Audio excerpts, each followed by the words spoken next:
Hey everyone, FalconRad here. Thought I'd do a video about my control link and go a little more in depth about what I'm using. So for the last couple of years I've been using the Taranis X9D with the Crossfire Micro TX at 250 milliwatts. But this year I'm moving on to the FrSky X-lite. Well, not moving on to it. I've actually had the X-lite almost as long as the Taranis, but I've hardly used it, so its condition is still fairly new. So I'm just shifting from the Taranis because mine's getting kind of old and I don't want to keep trusting it after like so many hours of use. Thought I'd move on to something with less use on it. And also the TBS makes a nano TX now that clicks right into the X-lite. So, and this is the new V2 of the Crossfire TX, so this goes up to 1 watt of output power. I've been using it at 500 milliwatts, and that seems to work great for me in these locations where there's very little interference. I can get about 4, maybe 5 long-range flights in with it at 500 milliwatts before I have to change the 18500 batteries that this takes. I'm using the TBS the TBS Diamond antenna.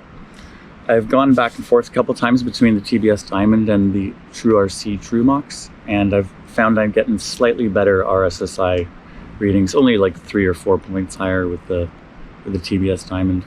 As far as one working better than the other for cross polarity, I'm not really sure because I always fly with a horizontal and a vertical antenna, so as I'm diving and stuff, they're both sort of changing direction. And I usually fly with this antenna mounted horizontally just because it's easy to, I can put it in my old Taranis case and it fits in just like that. If I ever start getting link quality warnings, then I'll turn it vertically, and that usually gets rid of any link quality warnings. But I've been finding I can, in locations with little interference, I can get 5 kilometers out with it just set horizontally and not really have any issues. And then just fit it straight in my case like that without having to keep undoing and doing up the connection. On the quad for the control link, I've got the TBS Nano Diversity. So diversity meaning it uses 2 antennas. So the one antenna is an extra extended Immortal T that has this long wire on it, goes all the way from the receiver back here, all the way up to the front, to my horizontal one out here. And then the other antenna I'm using for it is a barred pole, which is oriented vertically. And it's the SMA, or sorry, it's not the SMA, it's the UFL connection one. So it's just got one wire that goes straight to the receiver rather than having an SMA extension and then an SMA one screw on and getting that little bit extra loss of signal over that extension.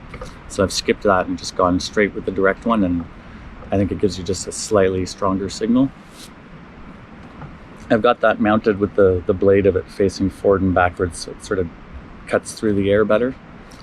And then it doesn't really flex this way, so it's a good antenna for vibration, or for lack of vibration. Oh yeah, I should tell you also about the X-lite. I got really used to my Taranis gimbals, which have really long throw on them, and the X-lite has a much shorter throw on the gimbals. So I've put on my own custom stick ends that I've tried several different heights of them to get them to where it feels comfortable. My thumbs aren't going too far up in the air, but with these longer stick ends on it, it has much more travel on the stick, so it's a lot easier to get those really small, gentle movements that you want to get for more cinematic flying. Well, those of you that have been around on my channel for a while might recognize the mountain back here. This is where I filmed the River's Edge to Icy Peak video, as well as a lot of the waterfalls that were in the Falling Water video that I just released. Thanks for watching, everyone, and I'll see you on the next one.